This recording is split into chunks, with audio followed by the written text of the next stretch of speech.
Hello, this is Neo, just an average CSGO player, and you're watching Thorin's YouTube channel. Right, this is going to be another episode of Stratbook. To be fair, we haven't done one in quite a long time because, in case you're unaware, it's not just that German CS is irrelevant now, but Ligia isn't even in CS, is he? Obviously, for a long time, despite what his Twitter alias says, he has been over in Valorant, where if people don't know, it's not actually a meme. He was actually working with the second best team from I'm not sure what they call the region, but it's like Singapore, basically, right?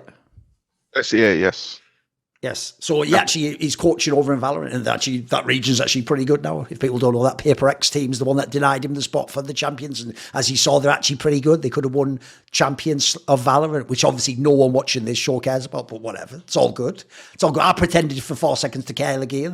That ends the Valorant section of this show. Welcome to Stratbook. It's about Counter-Strike in it. Obviously the joke is in Valorant, their Stratbook is they go, right, now which one of you is going to use the penguin to plant the bomb while I fly through the air? He teleports behind you and then he goes invisible. So basically, Ligia, even though that's not really what the game's like, I've made it sound mad shit there. I'm going to be really unfair and pretend that is what Valorant is like all the time. It's nothing like CS for little kids, in it. So, the joke is straight fire joke. That's why Simple obviously was going to consider switching to Valorant, because he was acting like a little kid with throwing a tantrum. So obviously he's just going to go and play with little children's toys, isn't he? Till he's ready to come back and play with the big boys in the real game, Counter-Strike. No, so anyway, that's all to say. Obviously, welcome back, Ligia. We're glad to have you back in CS for CS2. Thank you. I thought this episode is an example of one where a lot of people don't know this, Nexa, but without sounding cynical, it's not like I will just let people on my content because I wanted to use them for hits or whatever. But a lot of people out there, fans can insert names that they think of. There's a lot of pro players who maybe don't like me, and so they wouldn't say yes to an interview or something, but they don't know. If they actually were an interesting guy or a relevant figure, a lot of them I would actually have on a show or do an interview or get their take. But normally, unfortunately, if you're critical of people, they just shut down and they get offended and they're like, oh, I don't want to talk to that person, because they just assume essentially you don't like them. Whereas to me, that's one of the weird things about the sport of esports is you can like someone, but if in the game you think, they did something wrong or they don't fit the team, you could come off sound like a hater. So I thought the cool thing was we actually have had this planned for well over a year, if people don't know. Basically, after you were in G2, obviously there's a rumour now maybe you will join again. When you were last in G2 and you were the in-game leader, around that time I've actually told you we should do one of these videos at some point, because essentially I think your issue is this. It's not about results, it's that no one really knows you as an in-game leader. They know you as a player. They obviously know that you got replaced in G2. They maybe know a little bit about the OG time, or maybe before, if they remember before the online and the crazy team, etc. But I don't think people actually know what is your vision of Counter-Strike. How do you see it? Here's the place I would start the conversation, Nexa, which is you're obviously a player who, as far as I know, it's not that you didn't want to be an IGL, but isn't it something that just sort of happened along the way? Wasn't it one of those things where one day you just needed an IGL for a team, you decided to do it, right? I don't think you chose to do it necessarily, did you? Yeah, I mean, I blame Kassad for everything, basically. Right. Back, IGL was never something, the role itself was never something that I dreamed of being or doing. It's not something I was aspiring to be. But back then, when I got the call from Kassad to join Renegades, at the same time, Yam decided to leave the team. So they were like, okay, yeah, we need an IGL. Can you do it? And otherwise they got to look for IGL. So I'm like, might as well give it a shot. I'm coming, playing tier 1, going to NA, it's it's an experience I couldn't really say no to. At the end, I was absolutely tragic. It didn't really work out. But just the fact that I went there and I tried to be the IGL back when I came back to Europe, through all my teams, everyone was every time, yeah, but weren't you IGL in Renegades? Right, so it's haunting you a bit. So, yeah. So it was following me around all the time. So in every team I was going after that, everyone was having that in their head, and they were saying, yeah, but didn't you do it back in Renegades? You can do it for us, you understand the game, etc., etc. And then it was somehow just falling into my lap, people, I was always kind of the secondary caller and helping out the team in that way. And then when I think most of the teams back then were always looking and then replacing the in-game leader as fast as possible. I feel everyone was blaming the in-game leader for pretty much everything, and looking at the guy who had the worst stats and just instantly cutting him. So that also happened in most of my teams. And then everyone just turned to me and they're like, yeah, we can get another guy who is not fragging well and he can be our in-game leader. But then if we don't like how he calls or whatever, you're the then backup we're just option. Right. Yeah, exactly. Right. exactly. And then at the end, they all come and say, yeah, but you already know all our strat book, you know the players and everything. You should just do it. You should just do it. And like I'm the guy who finds it very difficult to say no to others. It's one of my bad traits, I would say, especially if you want to be an in-game leader. I think you gotta learn to say no to people and like not let people kind of pressure you into doing certain things. So yeah, that's basically how it went. And then at the end, like after I decided to step down from G2 and go into OG, I think this was this was kind of like a test for me as to see if I can actually work with other people and see how my vision for the game translates to, let's say, people who are not so experienced, who, if like I have, let's say, any like skill to teach younger players the game or try to like, get them to understand my vision, and my approach to the game. And yeah, like I think overall the Doji journey wasn't that successful. I think we had some like blast tournaments and whatever, but overall I don't think it went as I thought it would. And I think that's also part of the reason why coming into like CS2 I've decided to go back to being a rifler. Okay. So obviously in this episode, what's going to make it a bit different from the other ones is they were nearly all episodes where someone is like a permanent IGL and they have no plans to ever quit doing it. So I just think we'll still have some interesting convo about like what you've done with some of your teams who you've worked at, Sarah. Like, is there any starting point you want to jump into here, mate? I mean, obviously it's pretty wide open, this one. We could talk about almost anything. Not necessarily. I wanted to ask, like, when you were at the Man's Not Hot team, I think it was, right? Didn't you guys play at the major as well? No, Did you guys make but you were close to make the FaZe major, right? I actually wanted to ask about what's the guy from Lithuania? Esperanto. Esperanto. Yes, exactly. How was it actually to be with him in a team? Because I always thought like that he's a very good player, but obviously he didn't really have the experience, I would say. So I really wanted to actually know from your side, because I guess you were the in-game leader on that team. Yeah. How you think he was as a player and what happened to him? Yeah, I think like his skill ceiling was insane. I think he was a very, very good player, but he just didn't really care about CS. I think it was just like a side hobby for him. Like he didn't really want to make it his career. I think like his family is like well off in Lithuania. He was like partying, drinking, doing like whatever. And he had a gift for the game, but he just didn't really care to make anything from it. Like when we come to LAN, he would be serious and like play the LANs and do his best. But like at home, like during practice, you could basically never do anything with him. Like he just didn't really care, and that's why he basically like left CS. So he's like, I do think believe he could have been a. Do you actually believe he could have been a top player? I mean, he was very good. For sure. Like raw skill wise, like he was one of the best I've seen. Like I think he could even rival Nico if he kept playing like just raw skill wise, But he just like he didn't want it. Put it this way, Liggy, I do think genuinely, like he did have mad potential. That player, like put it this way, if we talk, when you say top player, like he could have been a top 20 player on HLTV if he was on a good team. Like I agree with Nextream. I think if everything went right and his career had progressed, he could have been a top 10 player. Like he actually does look like, I would have said his kind of career trajectory should have been like Frozen, Rops, Kesera, all these sorts of. The guy was mega skilled. He's cracked this game. The problem is though, it's like we're talking about here. Notice none of the issues were about his skill. It wasn't like, then he had like a 6 months where he was bad at the game.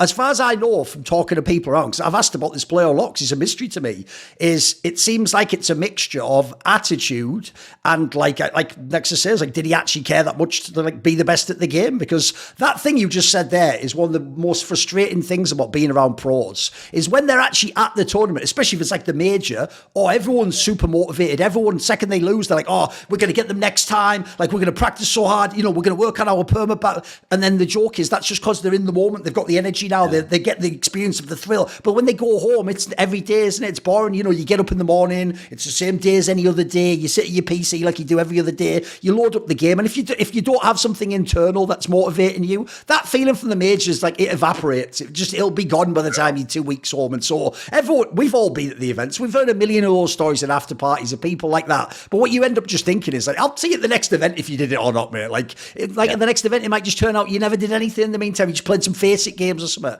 And then the other thing I'll say on this guy is, this is actually a player where the reason why I actually, like, normally you'd think, what do I know about him? Like, I actually do view this as a player, like I say, like a potential prodigy who just ruined his chances, because I didn't do this publicly, but you know, when publicly in the past I've done stuff like I did one for Simple, where I've done like, I did one for Config, where I do like an open letter. It's like a letter to the player, but the whole point of why you're doing it like that is you're also sort of like trying to do it publicly, so the guy gets that, like, you're not fucking around, like there's real issues here, and like to try what you do with your career. That's why I gave those examples, because those were obvious people who have like insane talent, but were fucking up their own career. I tried doing that private with this guy. I actually sent him, I don't do this very often, I very rarely send like unsolicited advice. I sent him like a fuck off DM like that one time that was like this, and it was all about like, bro, like all your teammates basically told me like you have like one of the best talents ever in CS, but like that you're not motivated, or that you have a bad attitude, or if you think someone's bad on the team, you just like stop trying, or think it doesn't. I put all, sadly, all I'll tell you, this is the punchline to the story, is he didn't reply, and I don't think he's ever done anything in CS since then. So I think, unfortunately, I just don't think he gives a fuck, like, as sad as it is, because I actually do think if you just watch like the POVs of his best games, he looked really good, mate. He looked really good.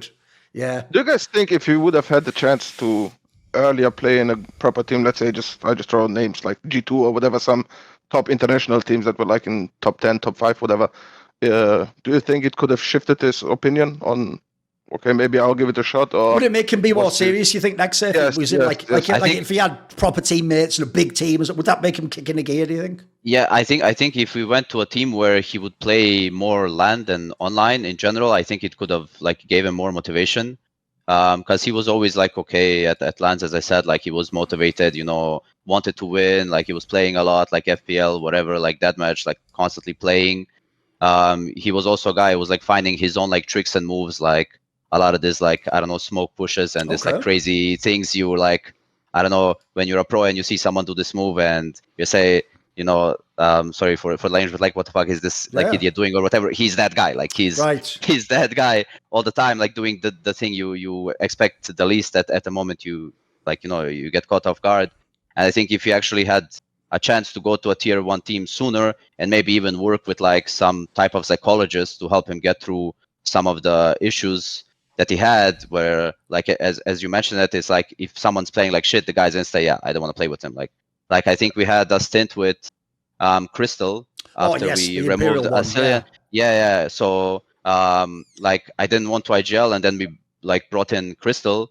So he was like our in-game leader. We won, I think, DreamHack Summer with him as IGL. Esperanto was the MVP of the event. Everything was fine, but like Crystal, like the typical IGL, he's like, I don't know, getting like 5 to 10 frags, whatever, like per map, you know, we didn't care. But Esperanto just comes in like, I don't know, 2-3 weeks after the tournament, is like, I'm not playing with this guy anymore, you kick him or me. And they're like, okay, what do we do? And then he's like, I want you to IGL me. Like he said it like directly to me, I want you to, like, I'm not playing with like anyone else, like I just want you to do it. And then like what do we say? And then we had to like kick Crystal and just keep going with him, because he was basically the MVP of like Copenhagen Games that we won as well back then, and DreamHack Open, like whatever. Like he is our best player by far, and if he kept going, he could have been one of the top players for sure. But yeah.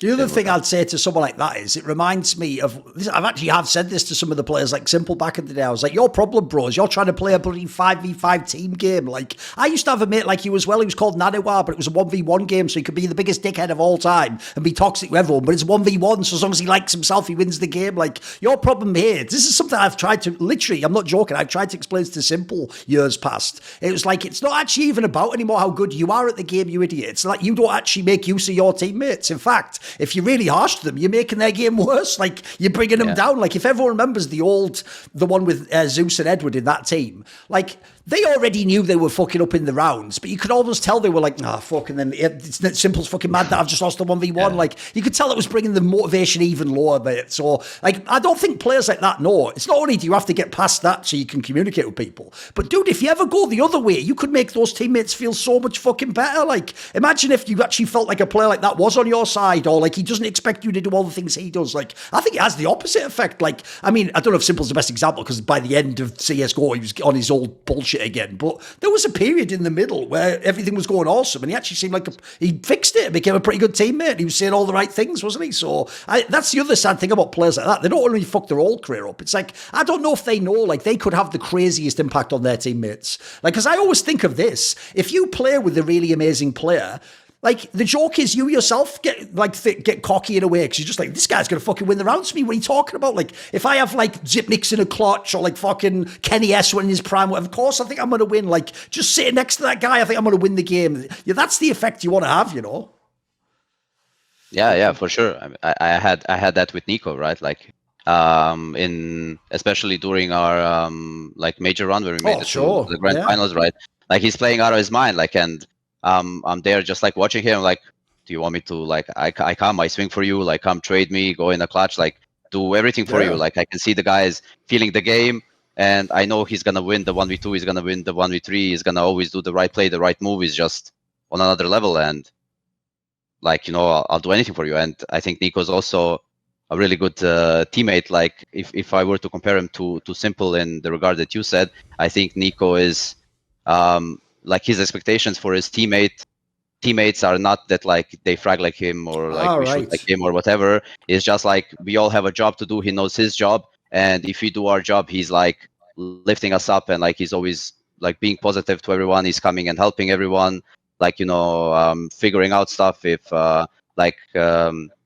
if I need like any help, let's say if strat's not working or something, or like a default's not working, he's like there, he's like helping, and he's not really like, let's say, shitting on people for making mistakes. I think like I think a lot of times on camera people see him like, you know, like frustrated or like trying to smash something or punch something, but I think that's his way of dealing with like his frustrations on himself, because I think he holds himself to very high standards, and when he fucks up, like it hurts him like a lot, you know, when he makes a mistake by his own. But I think he never really gets like tilted at his teammates or anything like that, at least throughout my experience in G2 with him. Right, what about this then? So actually, this obviously at some point we did want to talk about working with Nico, who's probably the most famous player you've ever worked with, obviously, in this team. Right, that's one thing I actually would like to get your take on, because I feel like an area that's really misunderstood about Nico, because people do, like you say, they tend to actually see him on camera, and he is like one of the worst for doing like the face palm and all that shit. Even to this day, even when they're winning the tournament, he does it, by the way. Like, it's just who he is as a person,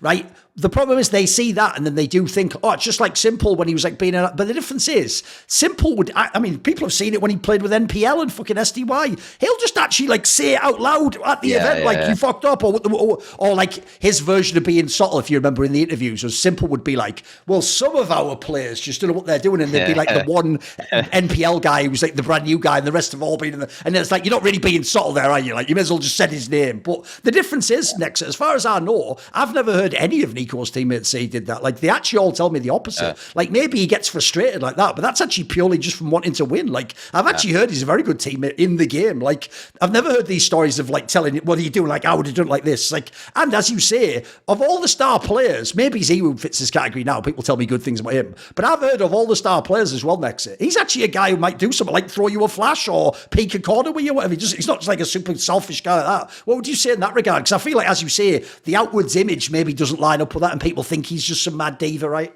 Yeah, I think he's like 100% the guy who'd do anything to win. I think he prioritizes like winning over like him playing good or like having like good statistics or looking good on the outside. I think he has like no problem going in first if the situation requires him like to go first. Like, I think he understands the game at such a high level that like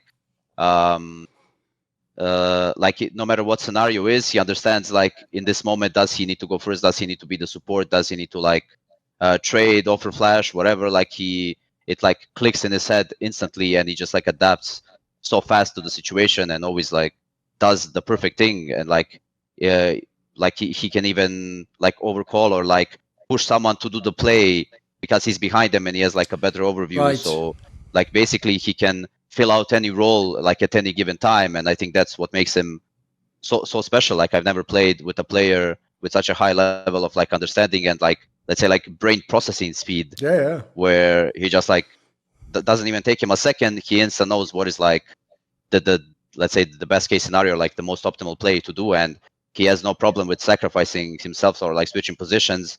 I can say like watching G2 now, he's also taken some roles that he didn't really usually play, just to make the team play better. Yes. Yeah. Actually, interesting. I wonder whether you guys think it's an attribute that he got like with the time, because I remember like back in the days in Mousesports, like he pretty much joined our team as the first international team and played like on the higher level, I would say. And I remember when I think, I don't even remember who replaced me. Actually, Nexa, Dennis, and Speedy, when they came onto the team, I heard a lot about like, because he was like, ever since he joined the scene, Nico was like one of the top players ever, like the best player you probably have seen. And I remember that he was like a lot going to the management and going to replace Dennis, going to replace Gopi, just because they were like individually not good enough. And I wonder if there was like a time, because you know him also for a long time, if there's like a time you think that maybe he got a little bit more mature, or did somebody maybe even teach him from past coaches? I don't know who he had, because now that you say, like, for example, he doesn't really mind how much the England leader is fragging or whatever, as long as the team is winning, he's onto it. And for example, Gopi wasn't like a really big fragger, but you cannot doubt that he was like a great IGL and with a lot of understanding. So I wonder how when you guys think that change happened basically in his. Yeah, I'm not sure when it happened, but I know like ever since I worked with him in G2, he basically did his best to not put his fingers in like any roster moves or changes. Like he tried to stay as far away from that as possible. I think it's also partly to not make it seem like he's the guy, like, saying, yeah, I don't want to play with this guy, or maybe going back to like how, let's say, he kicked Kerrigan from FaZe or wherever, to not get like any stories. But I mean, no matter what he does, I think this is like a picture that was like created regardless, and now no matter what happens, it's like his head is everyone's coming for his head, like no matter like what roster change like happens or whatever happens, he's basically the bad guy in pretty much every story.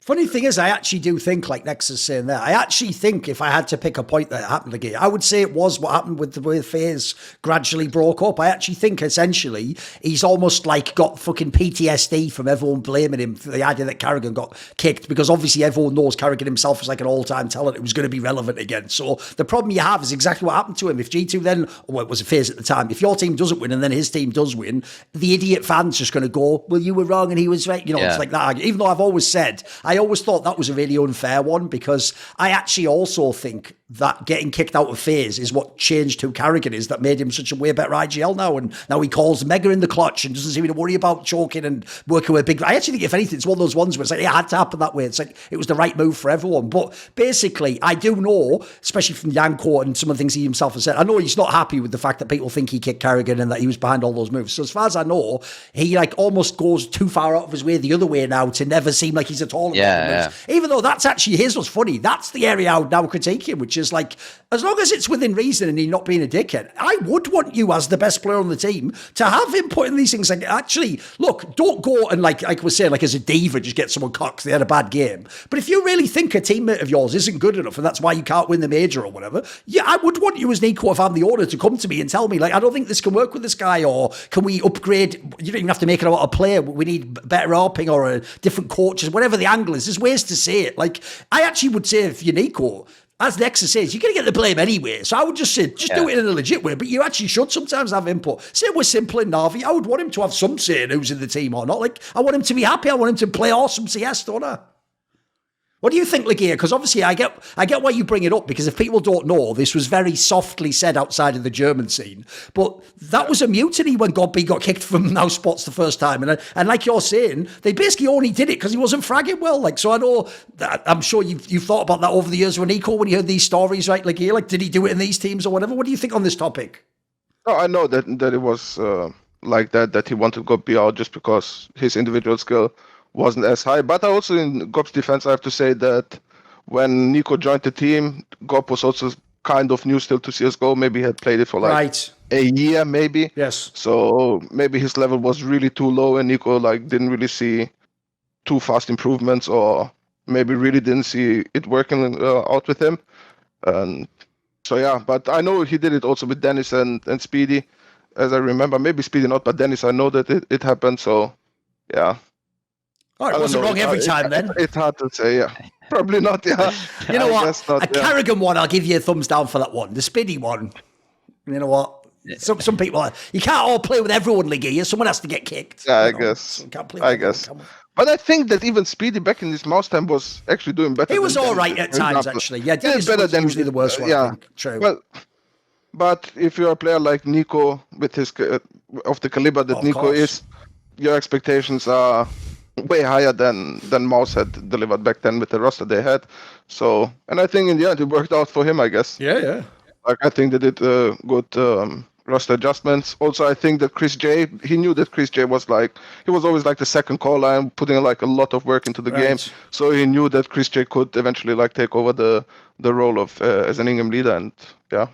By the way, Nexa, being as it was your G2, the one that made the major run, that was the year I remember when, like you were talking about, like it felt like Nico really opened up his game as to what he was willing to do that year. Like everyone knows if you go on HLTV and you do the stats like opening kills, his amount of attempts and like success is insane for someone who, remember, people are going to forget this, but if we go all the way back to the FaZe days, if anything, he was like the Rob's character at that point in time. He was like the super lurker who just did whatever he wanted. Like I feel like his game really changed in your G2 from like the online era coming to LAN again. Like that's why I actually do think he was underrated to some degree, because I don't think there was any star player who was doing like as much for other people in the game. Normally the star player takes all the results. He was giving flashes, entries, all sorts of shit, right?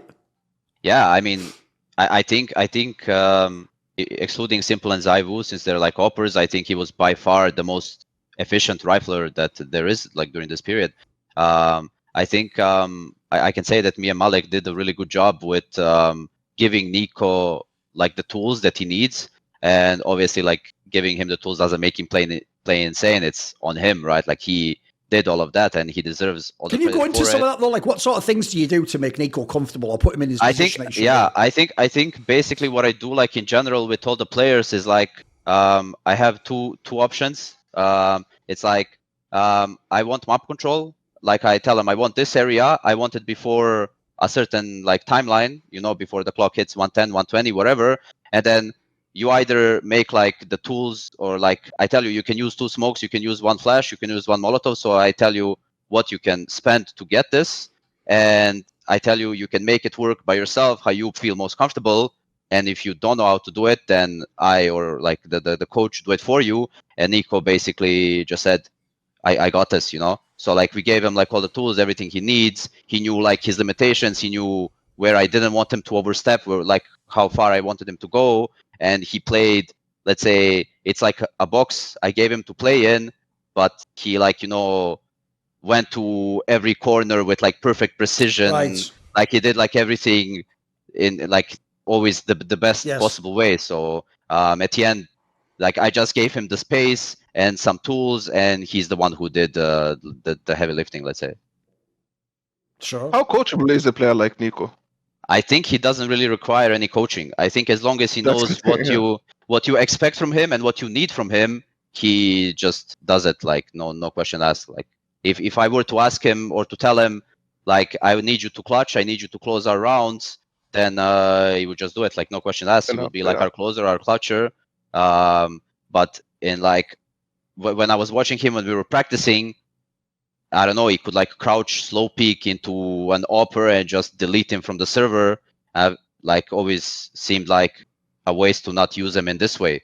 Like I think he won, I don't know, like he wins 8 out of 10 duels versus the op who's holding him. Like he gives him the Nico peak, right? Or like the Centaurus peak, whatever you want to call it, and just like obliterates him off the map. So, and he's like really consistent in doing it. It's not like a thing where, he's doing it on practice, but then we come to like official and he just never like gets a shot. But like he's even better on officials. Like he's doing it even more on officials. So it's like I have to use that. Like we have to use that to our advantage. And I think he's basically the main reason why we had this good period in G2 when he came, where we made some grand finals, we played good. Online we were not that good, but on LAN we always delivered. By the way, that actually is a good example of what you're referencing there. You know, I said earlier how if you're like a star player who like gives off the right energy, actually it's going to like pump your teammates up. The joke is, if I was Nico's teammate, here's what I would do. I wouldn't watch the Nico Frag movie, Lagia. I would watch the Snipe to Die reverse POV movie of Nico. And I would watch that before we play for warm-up. And I would go, bro, that guy's on my team. Like, you see the guy where you just sat watching the corner and then the elbow just shoots you like in the head, isn't it? He's on my team. Dude, I'd be mega pumped. Like, yeah, let's go. Fucking yes. Come on, let's get in the server. Like, that would be the ultimate fucking hype move. Because it's true. When you see that, you are just like, are you just cheating or something? What the fuck is this? Yeah. Like, you never even see the guy.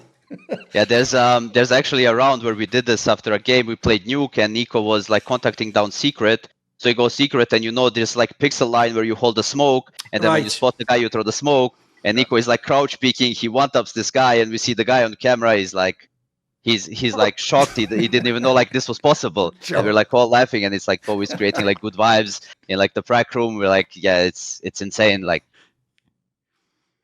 sure. By the way, that's one thing I would say is also tricky about like big teams and how much influence people have, though, is like I could totally believe, by the way, if people don't know, based on what I've heard, Nico actually seems like one of the smartest players ever.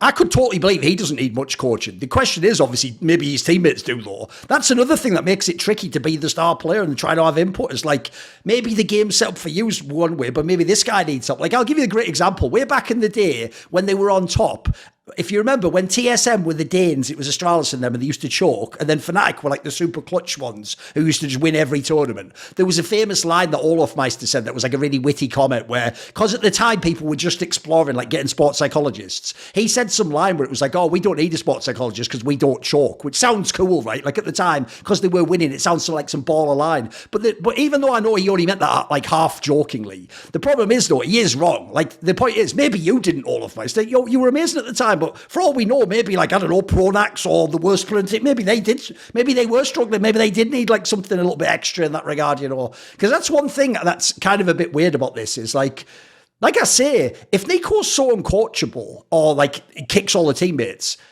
no one does ever say that publicly, though. Like, that's the part that I would find weird if that was true. It's like, dude, by now, even if it was just through people like me, by now you'd have had some big pro or some coach come and tell the story out. Like, we all hear behind the scenes, like Esperanto, like watch out, he's like this and that, and, he's got these pro. No one's ever heard these stories. Like, it's not some conspiracy of science, I'm telling you guys. Like, spoiler, I didn't like Nico a few years ago. I would, if there was real stories, I'd have put them out there. There aren't any. Like, it's just things like, you might disagree with the way he's managed his career, or maybe you thought he should have tried again with Carrigan. That's about it. Like, there's not really any big smoking gun. There's not some big crazy shit he's ever done. And also, like we said, he sometimes gets a bit annoyed on camera. That's about it. Aside from that, he's pretty good, isn't he? Pretty good at CS. What about I think also that he's a really good person in general. Like, I think he's a good human, and outside of the game, I can imagine that he's always very good friends with all of his teammates, and maybe also that leads like a little bit into it that people don't really want to talk into it. Like, I had my stories with Big, for example, back then in Mousebots. I never spoke about it because these people outside of the game are still my friends, so I don't want to talk. I don't want to put like bad shadow onto them or whatever. So maybe that might be a reason why people maybe don't want to also. And also, Nico is a huge fucking player. You don't want to like talk really bad about him. Maybe it will also reflect bad into your future career, maybe. Well, especially because then he'll just get you kicked from all your teams. So, or if you speak nicely, you get into one of his That's teams, true. Yeah? It's true. Yeah. Do it the other way around. Yeah, exactly. Forward thinking. By the way, though, along those lines, obviously this was actually the period when this whole debate came along next of like, should you be the IGL or not? Because obviously that team, if people don't remember, online you were usually like third or fourth, and then on LAN you were like the second best team basically in a bunch of the LANs. You were like going deep, etc. So the obvious question becomes this, right? Because I don't think there's such a thing in general as like a bad caller, a good call. Like the question, it's like football managers. It's like, dude, the best football manager ever for his own team might be wrong in 5 years from now. Maybe the personnel changes, the style of football changes. But if you put him into a different team, maybe he'd be awesome. Like, what style does he have? What personnel does he have? So my question would be this: did you try to do something different with how you IGL'd that team? Was that was that how Nexa normally IGLs, or was there something different how you worked in G2? I think when I came to G2, like Malek was in charge of the project. So and he's a very hands-on coach, as far as I know. Right? Yeah. In depth, so, right? I can say a lot of things I've learned. Like the way I think about the game and like the approach in general has been like very highly influenced by Malek, and like I got a lot of things that I still use to this day from him. I think he is a hell of a coach. Like he's like a really, really good coach. He has an insane brain for the game, like understanding, creating strats, finding gaps, like all of these things. He is like the best I've worked with.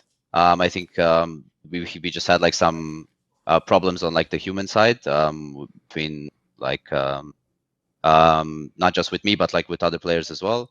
But yeah, like at the beginning, before we had Nico, I think we played a lot of structure. I think my biggest problem there was I came into a team where Jax spoke zero English, so I could not really play. And he was my entry fragger, so every time I would try to like speak with him, he just like replies in French. He doesn't know like anything, or Kenny is like translating for him, and like we're like in the middle of the game. Kenny's like translating what I want like to him, and then he's like going. So basically, we created a lot of structure where everything was pretty much scripted. So we would call every default by name, every like play, every like room taking by name. So everything would be really scripted. So we played so it made it very a lot simple of structure. what to say. Yeah. To help Jax. So we played like this for like the first like 7-8 months of G2, and it was fine. But I think with this style where people don't really get to make their own decisions and like really react on the fly, but they're like always waiting and like waiting for me to tell them, oh, now go do this, oh, now go do this, or you go do this now, you fake now, you do blah blah blah, and not really people understanding it like, okay, now I have to fake and already making this decision by themselves. We would like always lose 5-10 seconds until, okay, I understand the picture now you go do this, and then the timing's already gone. So I think that was like a really big issue. And the problem was also that Jax didn't really like learn English. Like, we gave him like a year, he had some lessons, but like honestly, it didn't really improve. So it was still very, very difficult for us like to communicate in general. Like Jax is an awesome guy. Like he's like very good for the vibes, like energy. He does a lot of things really, really well, especially on LAN. He's like never tilted. He's never bringing anyone down. He's like hyping everyone a lot. But like just the fact that he didn't speak English and we're like in an international team was like a really big hit, especially for me. Yeah.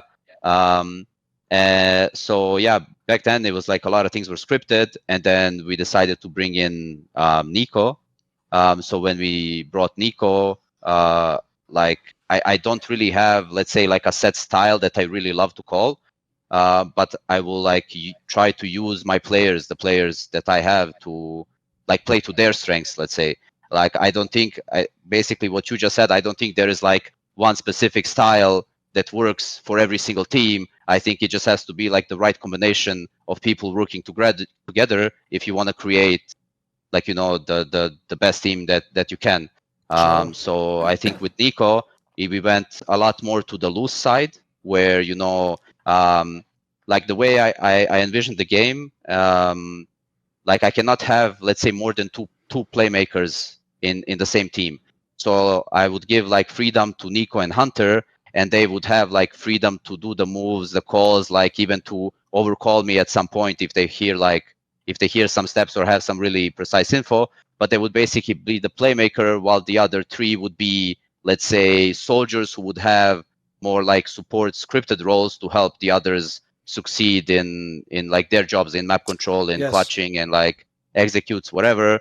So that's basically how we played it. Before Nico came, like I was using Kenny as like one of my playmakers, but I think once we went online, Kenny had a lot of like struggles mentally. Yeah, but I think he was struggling a lot mentally, and I was actually like, I was begging G2 to get us like a mental performance coach, a psychologist, but they refused to do it. I think Malek refused to get one. It's also like one of the issues that we had.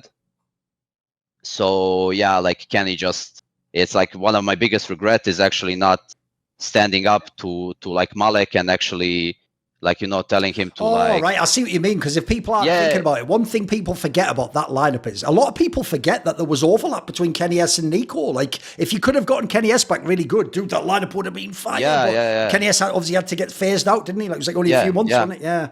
Yeah, like Kenny was struggling a lot, and I think he was like really burned out, and it was the same for myself as well. And we should have like just went like on a break, took some time off, because honestly it was like a very difficult period. I think we played we had so many boot camps. We played there's a million games online. Yeah, like online it was really difficult. We were also practicing like 5 to 6 days per week. We were practicing from 10 to like 7, 8 p.m. plus doing like extra work, extra time. Like it was a lot. Like we put in a lot of hours in the game.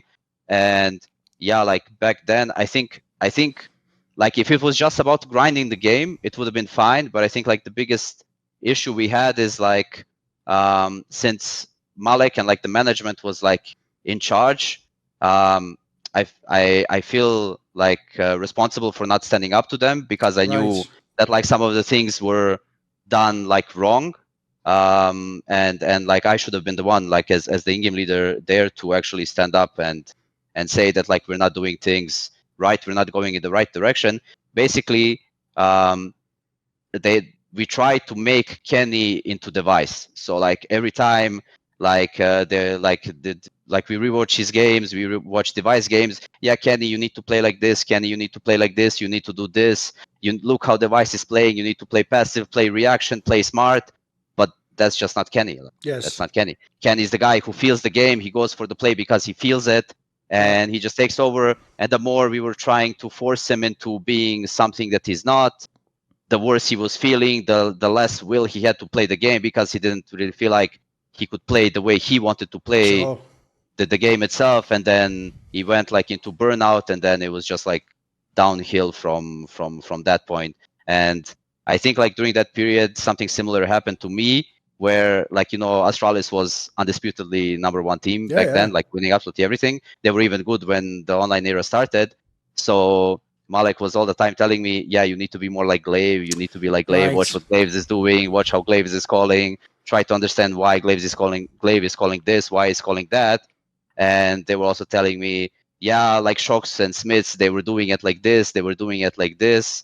And I think my problem was that even though they were telling me these things, I didn't really understand it. Like I didn't understand what a lot of these things mean. And even like to this day, I can say that I don't doubt my skills as an in-game leader when it comes to like the in-game part. Like I know I can make the right call, I can do the good read, I know I understand the game at a really high level, but it's like this other things that come with like the leadership part, where you know you're in a group of people, you need to lead a group of people, understand how to speak with them, like you know how to have this authority. I think this is like the part that I was lacking most, and that still to this day is like the biggest downside to me being an in-game leader. And I think I never really had an in-game leader myself, so there was like no real in-game leaders that I could look up to and learn from and see how they do things and try to, you know, like I don't know, just like see and learn basically. So you can say I'm mostly like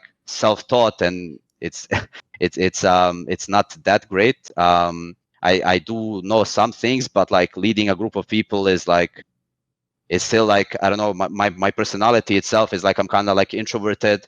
I was always like afraid of conflict. I didn't really come up to players and say, hey bro, I think you're doing this wrong, because I didn't want to create like bad vibes or like be negative and stuff. So I think this was like my biggest downside as an in-game leader, and also like why it didn't really work as like me being an in-game leader, especially with some of the bigger names.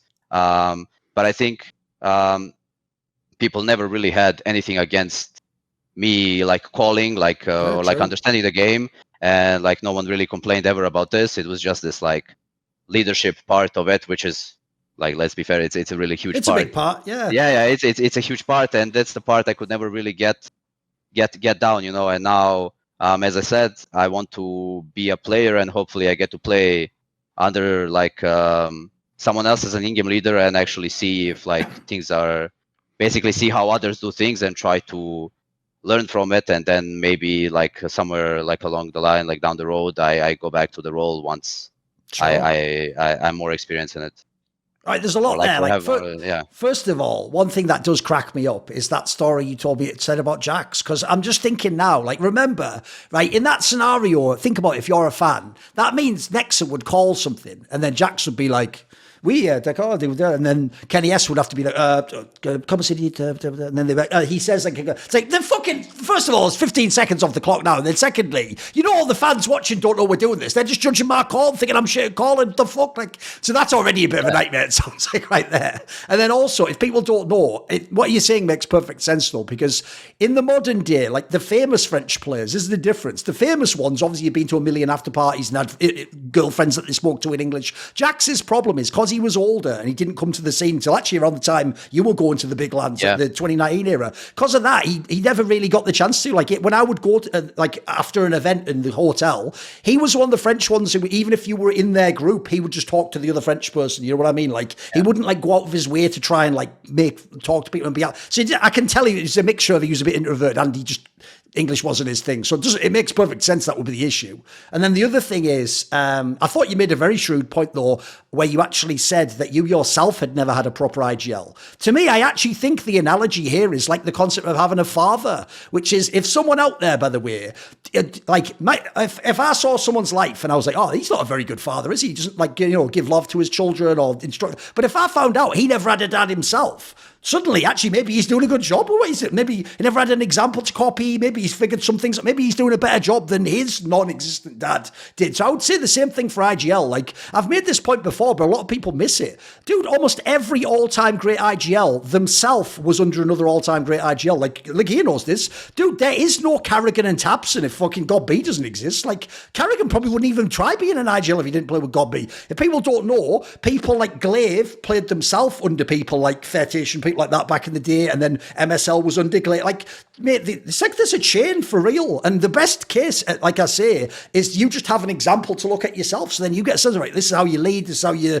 design the player book, all that. Because the other thing I'd throw in as well is, though, I do think it's not a killer, though. Like, it doesn't have to, like, kill the idea you can be an IGL next. It's just in your particular case, I would say for you, it's probably more like whoever your coaches needs to have that, like, the leadership of men aspect. I think if you balance it like that, it can work out. Because, by the way, there are some people who, this is why I had to change my terminology. I even said the same thing to MSL back in the day. I was like, dude, your problem really is that we call the role in-game leader, and you're just not really like a people person. You're not great at winning people over. I said, if we just call it like in CS 1.6, we used to say tactician. If we just say like your job is tactics, you're killing it, mate. You're doing a 10 out of 10. What more can I ask? But I even remember telling him, if I were you, mate, I would make sure whoever your coach is, I mean, I guess he had the same guy you did, Roger. I would say I'd make sure it's someone who has that sort of attitude where they can bring people together, they can make people buy into this. You can offset it, I think. I think it's not a death sentence, Yeah, it's actually true, because the reason why it worked much better in G2 is because Malek was exactly that type of person. Like, yeah, he had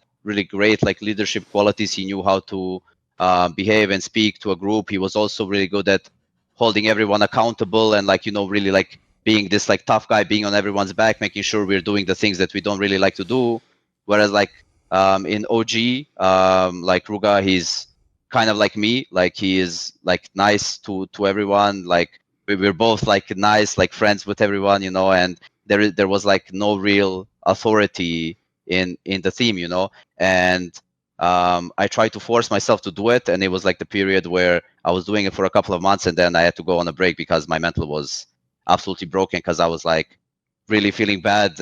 Like, I started being like also like toxic to people at like times, because I was just trying to I was trying to help them better, like be better and like become better players and like grind more and work more, but I didn't really know how to express myself in like the best possible way. So sometimes it came off as just like me being annoying or me being toxic, and like it was like creating like bad vibes in the team and stuff like that.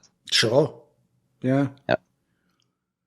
I think it's actually sad part what you said. Like when I go back to what you said about the G2 lineup that you had, where people didn't really speak properly English, and you guys had a lot of set plays, I would say. I think it makes also a team way weaker. And also, let's take a team like Astralis as an example, since like Malek told you guys, let's try to copy a little bit the style of Astralis, which to be fair, most of the teams did, because they're the number one team in the world. They're probably setting the meta. Sure. Everybody wants to like kind of play like them. But I think to play like a team like Astralis does, I don't think there is a lot of set in their game style. I think there's you have 5 players who play on the highest possible level, who everybody understands the game. Like you say, when you have a Nico in your team, you don't have as many set strats, because you have like these teams, these players know how to take space for themselves. They know what timings they have, what equipment usage they need to have. And I think like a team like you guys were, where you had a lot of set things, it makes a team way weaker. Also, like for example, as a team, if I'm your opponent, preparation, everything for you guys always will like kind of have a same look like it did in the past games, because otherwise you would have to change all the time your playbook, like constantly change rounds, which is like super hard. And if you're a team like Astralis, who play a little bit more loose, who start probably more often the round in the default, and then we see how the round will play out, because people see, okay, here's a gap, we can abuse this position. They played not well there, they don't have good equipment usage. I think it's super hard also for an Ingham leader if you have like this set game plan. And yeah, I mean, it's obviously a dream case scenario if like people can basically help you build a picture, let's say, or like help you paint a picture. Like, let's say I call default from freeze time, we're going in, and then this guy's saying, oh, he used util here, he used util there. They have 2 smokes left, they have 1 smokes left, no more smokes left. Like, we're all like building the picture, or this guy rotated here, we can do this, we can do this. I think that's basically the easiest way and like the most efficient way to play the game. Whereas like in G2 at the beginning, it was like, I give the call on freeze time, then I have to make another call to give direction before like 1:10 on the clock. Then I have to like confirm the call on 50 seconds. And then we go in the call, and then we see what happens. But it's basically just like everyone has their like fixed scripted role. They come to the position, then they're AFK. They wait for me again to tell like the next step. Then they do the next step. Now they're again AFK. They wait for me to do like to tell them what we do the third step. Yes. And it was like this. It was like script.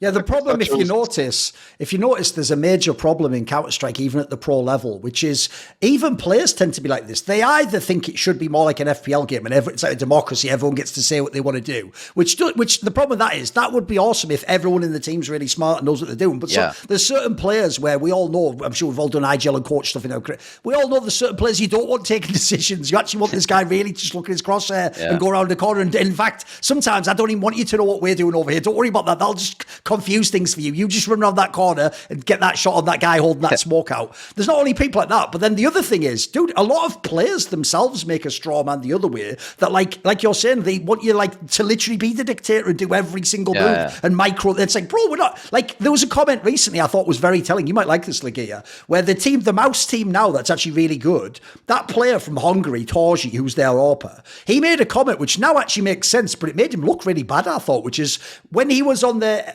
academy team for Mouse, the NXT team, he had the guy who now is his IGL again, Shuhei, right? But that's the guy they let go and he went to the Gamer Legion team. Well, during this time, the Torji guy, like, initially looked like he burst onto the scene, but then he was having loads of, like, really underwhelming games. Like, if he ever made the playoffs, basically, he would play, like, half as well, and he wouldn't do that well on the AWP. He's the primary AWPer as well. And so it would sort of look like, was he just overrated? Like, was he just not that good? Well, he himself, to try and explain this, said in an interview that the problem was when Shuhei was his IGL, so when he was coming up, that apparently that guy would even micro him as the AWPer and tell him, like, you know, peak now, or like, we're going to do as a group, or like, come back. And so he was actually used to, for real, he thought at tier 1 that AWPers were being taught by like IGLs. Like, what? And so what he didn't get was Dexter came along, who, look, not some great IGL, but Dexter came along and thought, well, you're the AWPer, you just do your thing, mate. Yeah, there's the AWP. You go get your shots, you know. And he obviously didn't want that. Now, I will say, when the Shuhei guys come back, Torsh's game looks way better. But I'll say that's very rare that you do that. Like, I think actually, there's not that many IGLs really do that approach that fans think of, like they think MSL and Lexi B really sit there like chess masters, like, move one pawn, like, come on, what are you doing? Move back. Like, they're not really, like, they might have like a basic concept, but obviously within it, like we're saying, there's got to be some wiggle room and people having conversation and changing up what we're doing and stuff, right? It's not really as like,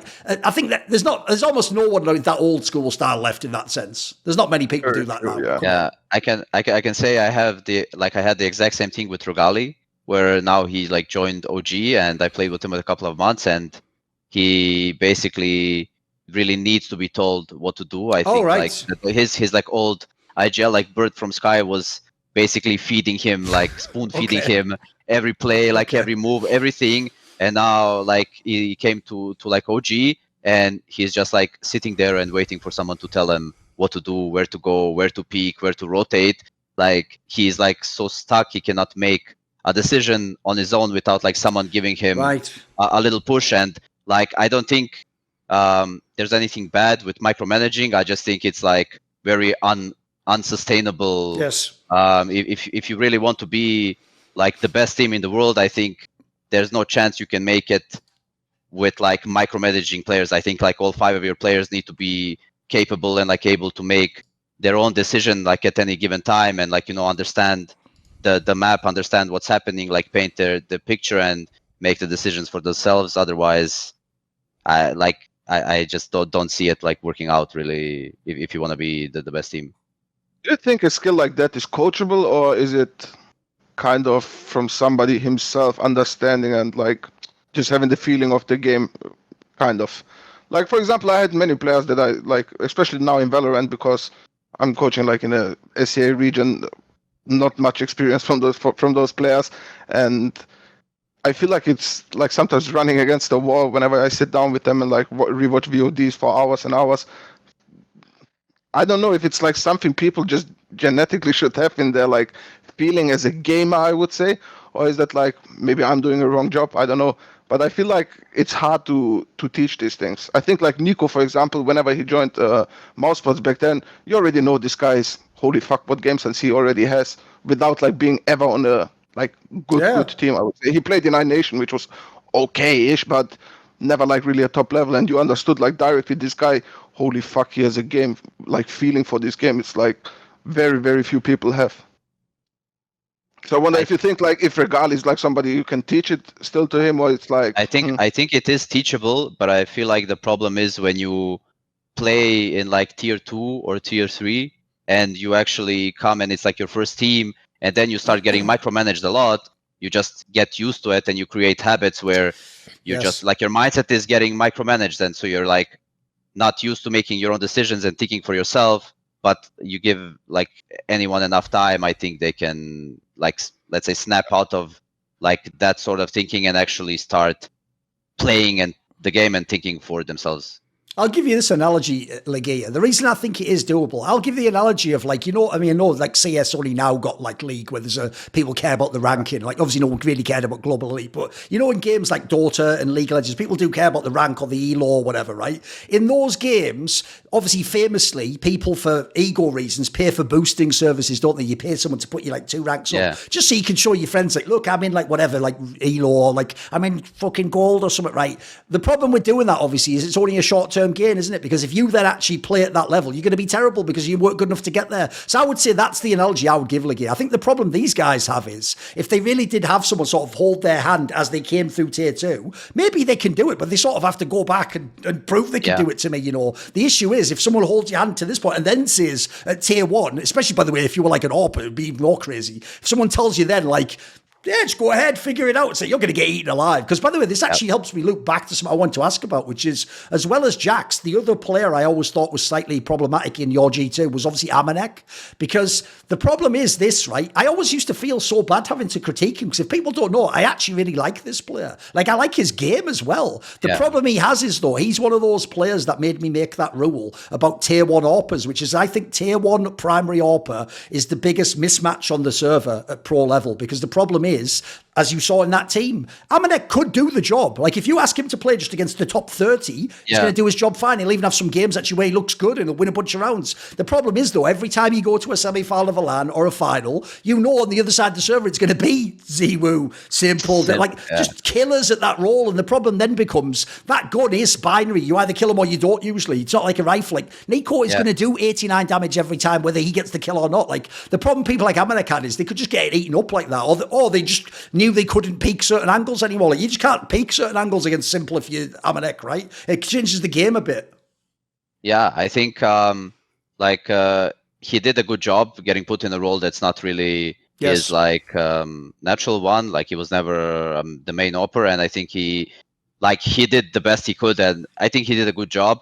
Like, obviously, like, cannot compare him to like the best AWPers in the world, but he did a good enough job to get us to some like grand finals and stuff. So I don't think he was bad. Oh, there's no flame. I mean, I guess the question I would really ask is this: is like, what do you do differently though when you know the AWP's like a weaker role in the team? It's actually, by the way, as an aside, why I always give props to Nitro and Team Liquid, because he himself used to have to AWP as the IGL and like the worst player in the team. I used to think that must be really difficult to make work.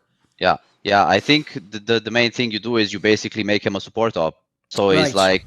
like he's basically one of the more static pieces. Like he's almost pretty much anchoring the bomb sites with the op. Like he's not really going for flashy entries, flashy plays.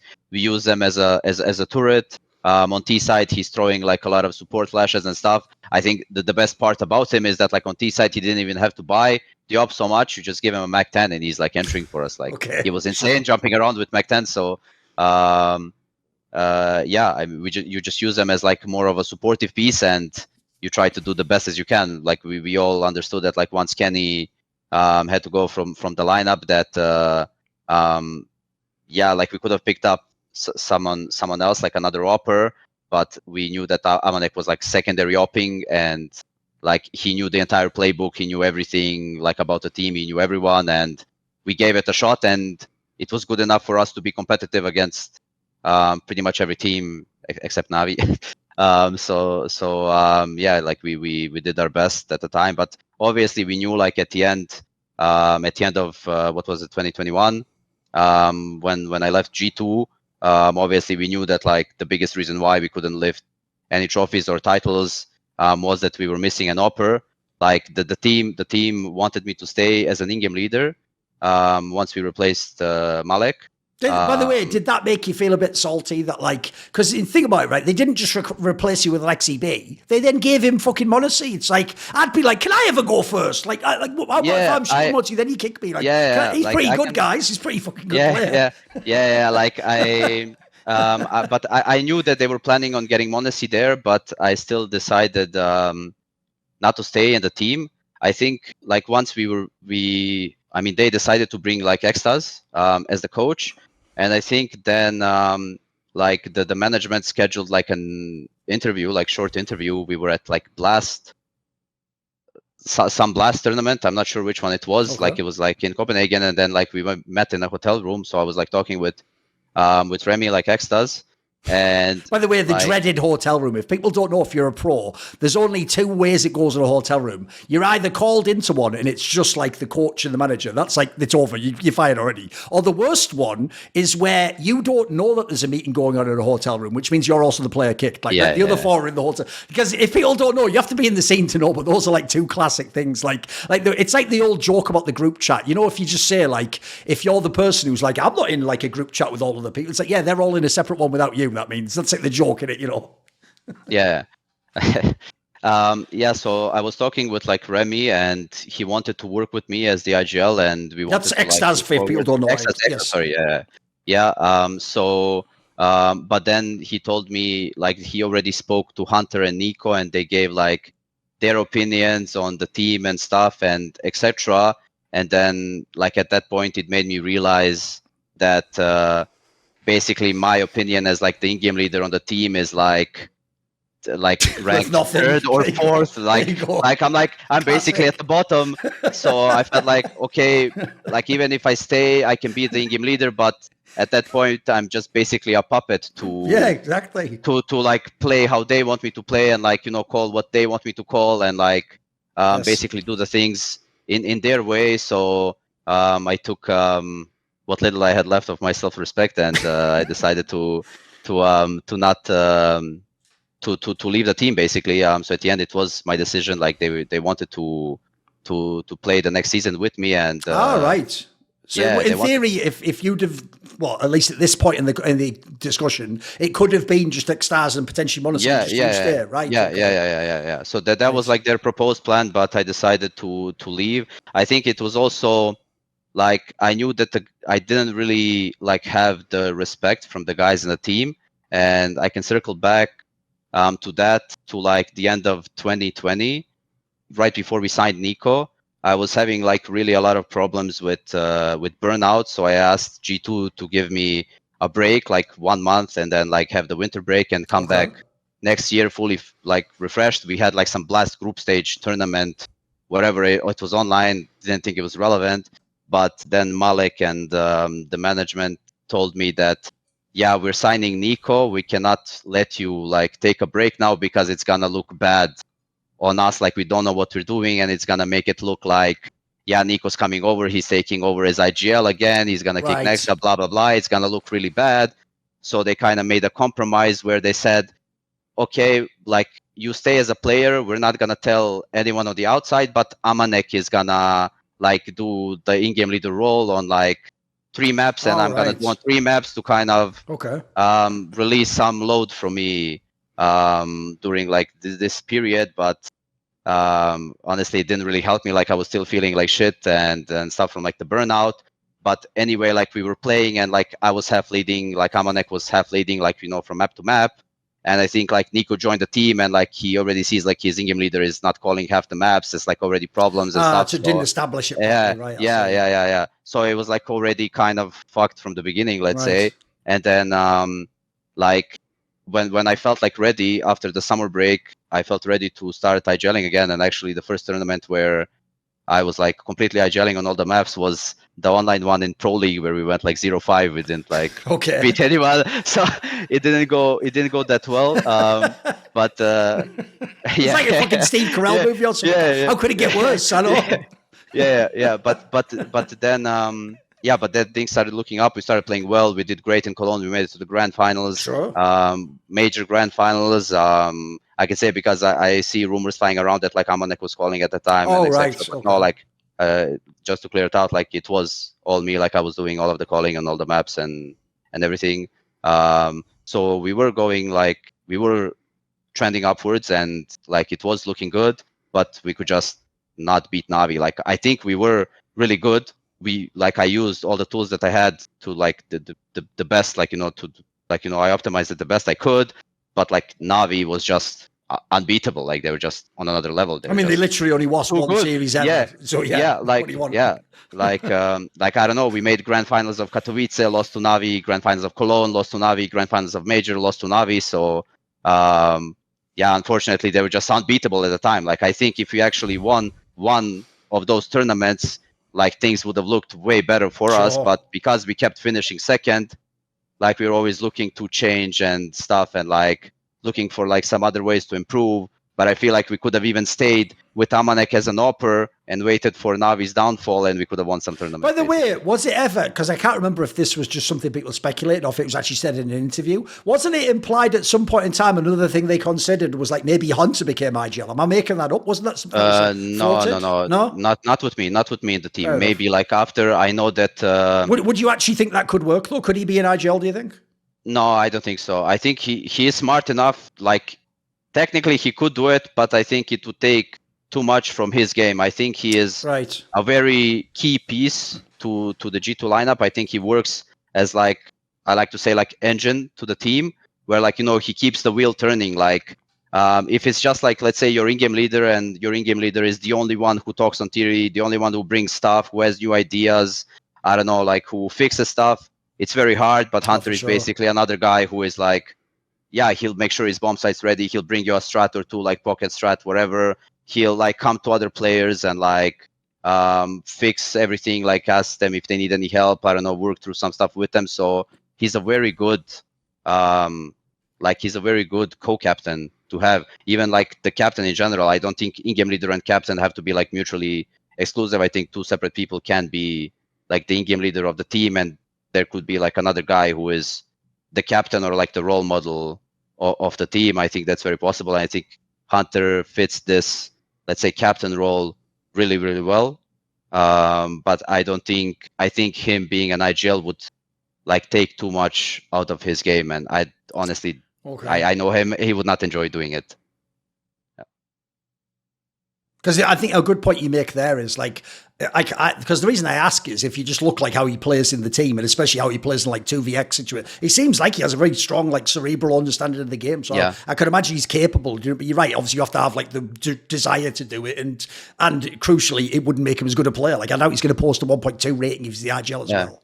Yeah, because I know when we were like in Crazy, when we were playing, we were experimenting with like him leading and stuff, and he just doesn't enjoy it. Like it's not like a thing that he finds himself in. Like he would just rather, you know, be this like he doesn't really like having all the responsibility on him. Like it's always nice when you're the secondary caller and you can help out here and there, but when it's like your job to do all of these things, to call all of these things, is like a completely different beast to take on. By the way, what would you actually say if I asked you to explain Hunter like as a teammate and a person? Who would you say he is? Because I think he's actually. It's funny. He actually almost gets the opposite of what people think about Nico. So they see Nico like react on camera and they've heard these stories. They think Nico's even toxic. They think Hunter's just like a teddy bear, just the nicest guy ever. Whereas I can tell he's got some fire too, dude. He can some things he doesn't like in the game. Yeah. He's not like flashy on camera and like really, it's not noticeable. But like, behind the cameras, he's really like tough on people. Like if you made a mistake, he's not letting, right. He's not gonna let it slide. Like, he's like, he comes with like all the evidence prepared. Like, like right, Cliff, okay. look what you did. Like, look at this. I think this was bad. Like, look like this was your mistake. Blah blah. So I think he's really hard on people, but I think he does it in a way where it doesn't really come off and talk as toxic. And I think like everyone understands that it's like always coming from a place where he wants to help you improve and he wants to help like the team improve. So that's also why I said like that he is a good captain, because he does like things like this. Yeah, makes sense. Right, that's also, by the way, a mad underrated skill is like, as you say, the ability to critique people, but not make them feel like you're attacking them. Because if people don't know, he is a very social guy compared to some of the others. Yeah.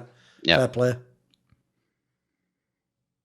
All right, I've got a question then. The other obvious thing to ask is this, right, this is the weird part, is like, obviously you have had times in your career where, like you say, you could have just chosen, I'm the IGL forever now, it's just all I do is my role. But there've been these teams or these times when potentially maybe you didn't want to do it.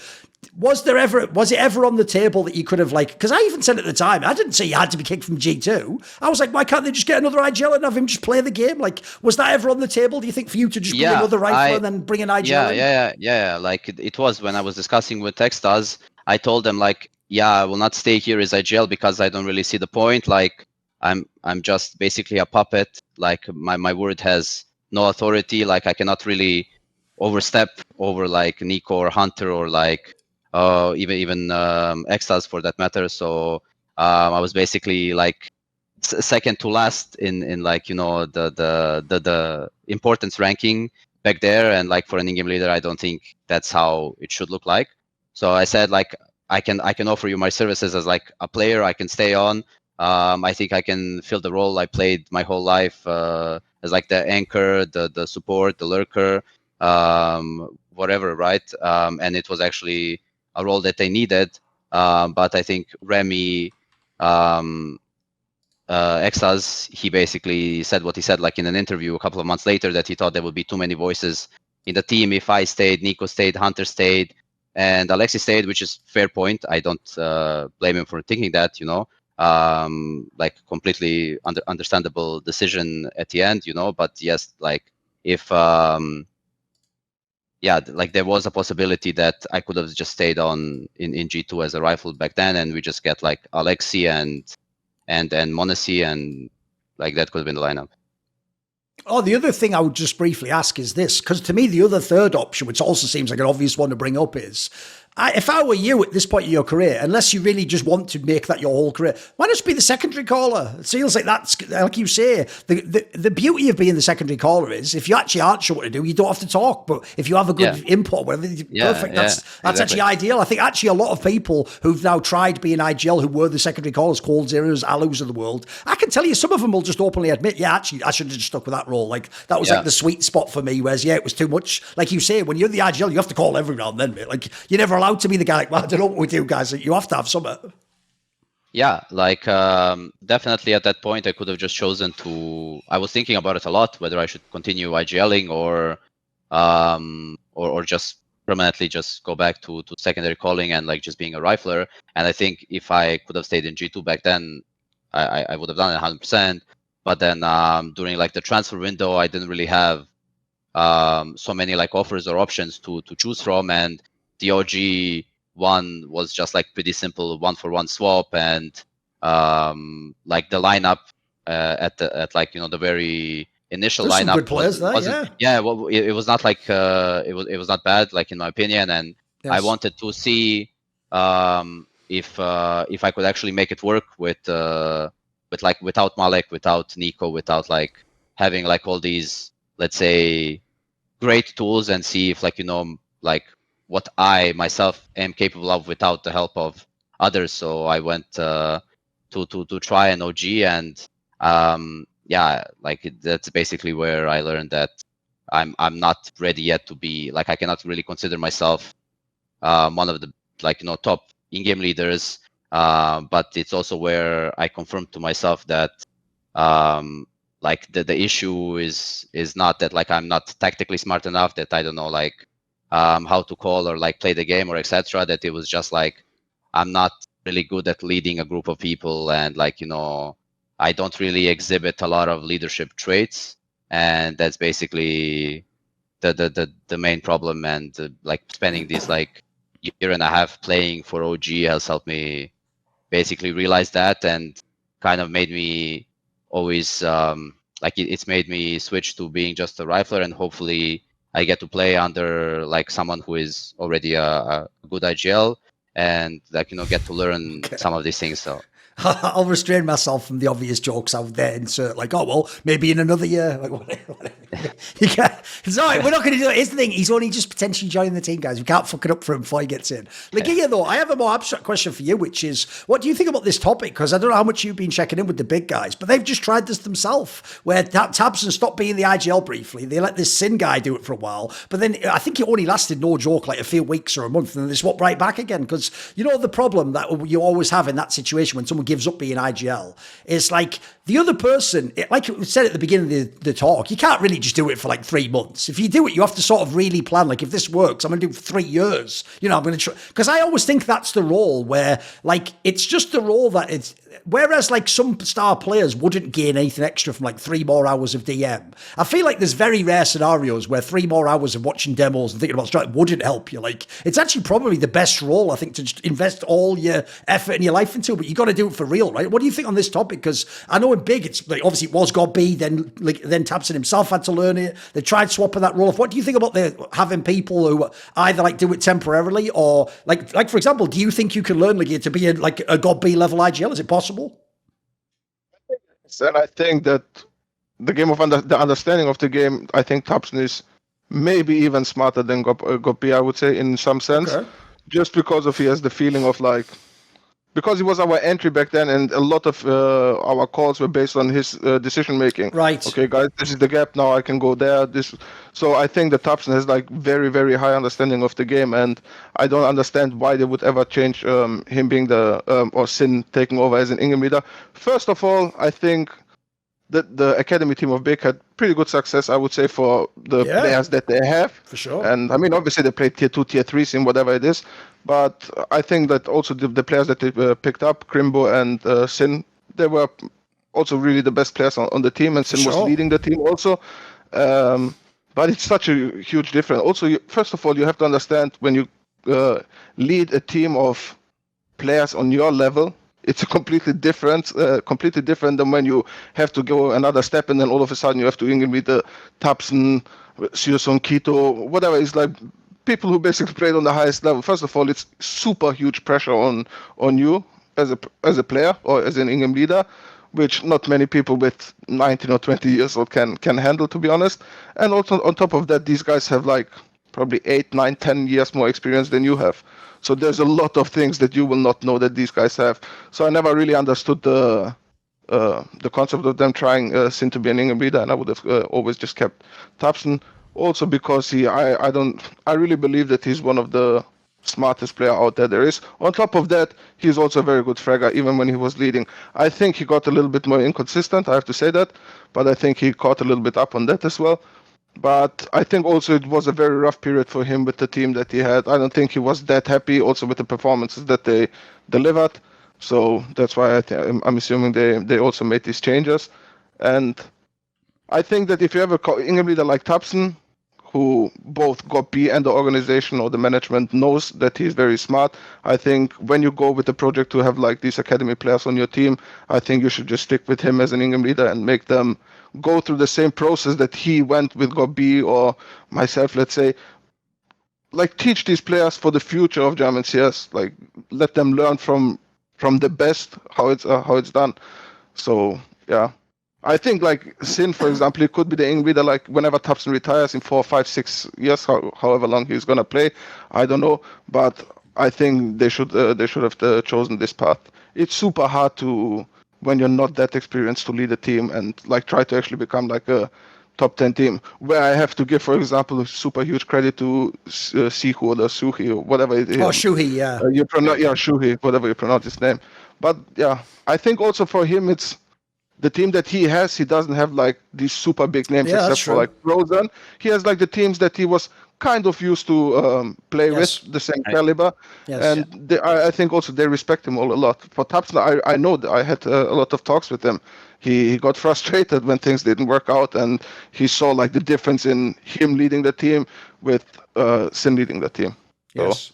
I think you make a very shrewd point, though. That's another thing, like Nexa was saying about leadership qualities. It's not even like, this is where if you're a casual fan, this is how hard this job is. You don't even just have to read the game correctly, look at your personnel, pick what to do, tell them. You then have to sometimes convince people to do what you just said. Like, you did all that hard part, and then this player doesn't think it's going to work, or we did that last time, or actually, I want to do this instead. Like, half of it is like, that's why they use that term buy-in. Like, you actually have to almost like convince them, like you're a salesman. Yeah. You have to sell them what you're trying to get them to do. And then, like, I always say this, the people who are masters at this, like the ones who are on a fucking next level, who are coaches and IGLs, they're so good at doing that. They can even make you think it was your idea, what they want you to do. That's when you're on some, like, God tier level, when, like, you trick the guy into thinking that he wanted to do, like, you know, some fucking bullshit entry role or whatever. Because if you can do that, then he's already bought in, isn't he? Because I've heard the other thing is, like the best example ever is Carrigan. Dude, I'm sure when Carrigan for the first time was in FaZe, in terms of like calling, he might already have been the best IGL, but even he couldn't get some of the biggest names ever to always do what he wanted, or when the game was going badly, maybe they didn't trust his call or whatever. Like, and that, if even Carrigan can have that, guys, this is like, it's not even just like a problem, it's part of the job of being an IGL. It's tricky, right? I'm sure that was something that was probably harder than you expected, right, Next, to trying to get people to buy into the same idea or agree with you. 100%, like, even like the slightest doubt and hesitation completely ruins like the best of calls. Like if like you really gotta have people like blindly trust every call you make and not hesitate, not second guess, not try to overcall. I think like the thing I hate the most, I've always hated, is like when I say let's finish B, for example, and someone says no, I think we should finish A. Like as soon as this happens, like everything is just downhill from there. Like I think like people really gotta buy in, you know, or like if I say, yeah, the gap is here, let's go now, and then someone says, I can't, it's like, you know, for some like reason, you know, if people don't blindly trust and they're not like all in and they just, you know, have faith in their in-game leader, it's always like, I think it's a really difficult job to do. And you have to imagine there's very few people like Carrigan who have the reputation for like very long time to be like one of the best in-game leaders, like in CSGO. So imagine how hard it is for, like, let's say, no flame or anything, but like Nexa, for example, who has to like also his teammates also have egos. Yeah, so it's also super hard to convince these players, especially when you see like Carrigan, who has this like huge reputation of an in-game leader. He struggled with that. It's much harder for some other in-game leaders, and it's very, very tough job. But yeah, I think often also is the coach to blame for, because, for example, I know in CSGO, many coaches don't have the authority, just based from the organization side. The organization most of the time gives it always the whole authority to the star players. They also always have the saying, if everything goes downhill, the coach, it's the coach's fault, whatever. And like that's why, for example, when I joined this team in Valorant, I said it's either my way or no way, because if I fail, I can say, okay, I failed. Yes.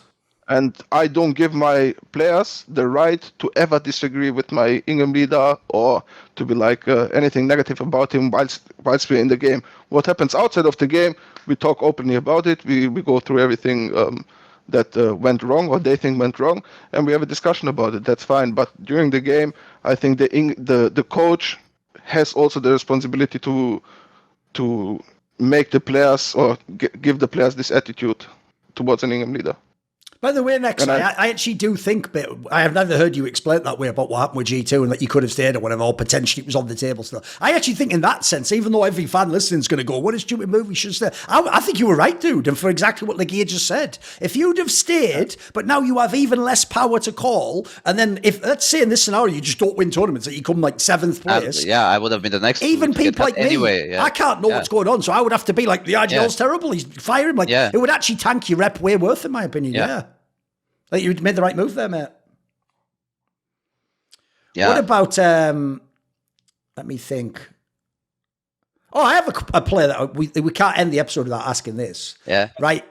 There's a player who was in his OG team, Legia, who no one ever talks about this publicly, even though there definitely is a conspiracy of silence on this one next. It's going to obviously be the Russian player, Dexter. Because here's the problem. Unlike the Nico one, where like I'm talking even privately, people don't really tell me that many bad stories.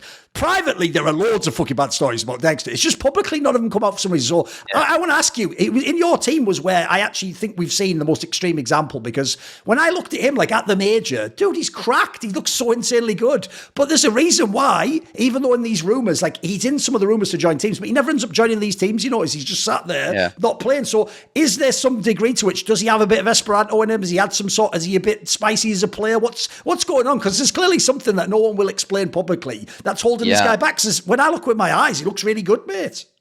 Yeah, I think he's a very difficult person to work with.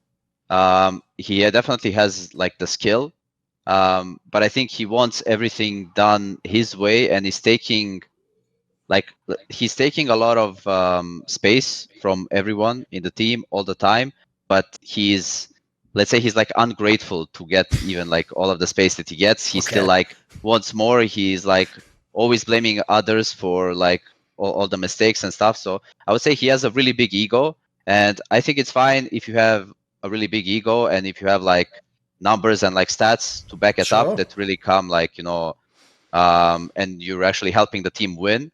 But I think like a lot of his stats come at the expense of other players, and they're not really sure, here and there he'll have an insane round, like 1v4 clutch, 1v3 clutch, like sure, like 100% he's like really good individually, but like his play style in general is not so beneficial to any team, pretty much, in my opinion. And he's really stubborn and unwilling to change or adapt or like do anything different from like the way he sees the game. I think he's a great player, and I think if he can like try to see the game from someone else's perspective and not only his own, and then try to like work with someone, or maybe he just needs an in-game leader with like who's just gonna not like stand up for his bullshit and just be like, shut up and do this, like and we don't have to like go on the bench to make it happen. I think he could definitely be a really good player in the future.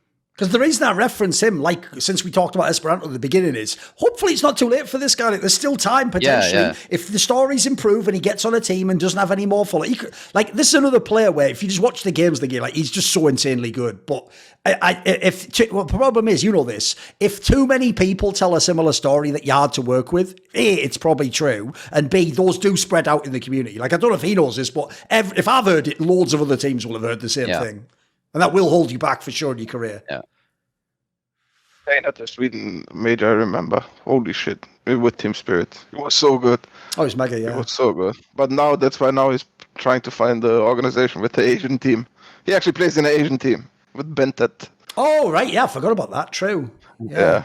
That is true. So I think it's a downhill career for him.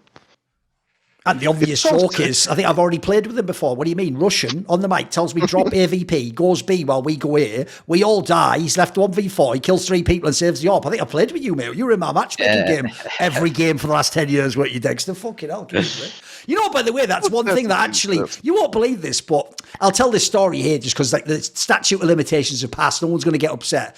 I won't say who, but there was a person in the CIS talent, right, where obviously when we would go and do Star Series and stuff, our broadcast essentially piggybacks on theirs. Like, obviously their broadcast is the real one in the arena with the Russian language and stuff, and then we're just like over the top for the English stream, right? So there was a clip where when we went to one of these things, they had like the host come out and say a bunch of stuff in Russian to the crowd, like blah, blah, blah, blah, blah. And then at the time, Sadakist, who was the host for this event, was like, oh, well, obviously, we won't talk now because we don't know what he's saying. And just as a joke, right, an obvious joke, you'll like this, Nicky. I just said, no, what are you talking about, Matt? I've played a lot of CS with Russians, actually. What he just said is, give me an AVP and I'm going to go B. And like, obviously, that's a totally facetious joke. That's just the most famous meme about Russia. Right, believe it or not, I won't say who this person is, but that like CIS talent guy didn't know it was a joke and just got like really offended. It was like trying to fight me or something mental. Like, what the fuck? Like, even though that's like the most throwaway, like harmless joke imaginable. I know, it's mental. What Sounds like a Senya to me. It could have been, it could have been. It wasn't him, unfortunately. It wasn't him. Put it this way. Here's the problem, Legia. I'm not scared of hobbits, mate. This is an actual guy where, maybe could have done something like that. I'd have just given fucking Senya his second breakfast and put him to fucking bed for the night. Don't worry about that. Good old Senya. Used to be a legend. Used to be a true legend of CS. Yeah, exactly. Yeah, true. Used to be one of the best. By the way, I have a question at the end then, Nexa. Here's a good way we can wrap it up a bit. Right? Obviously, I mean, the awkward thing about the timing when we're doing this episode is we all know like things that are going on behind the scenes, but we can't talk about them overtly. So I would just ask you this.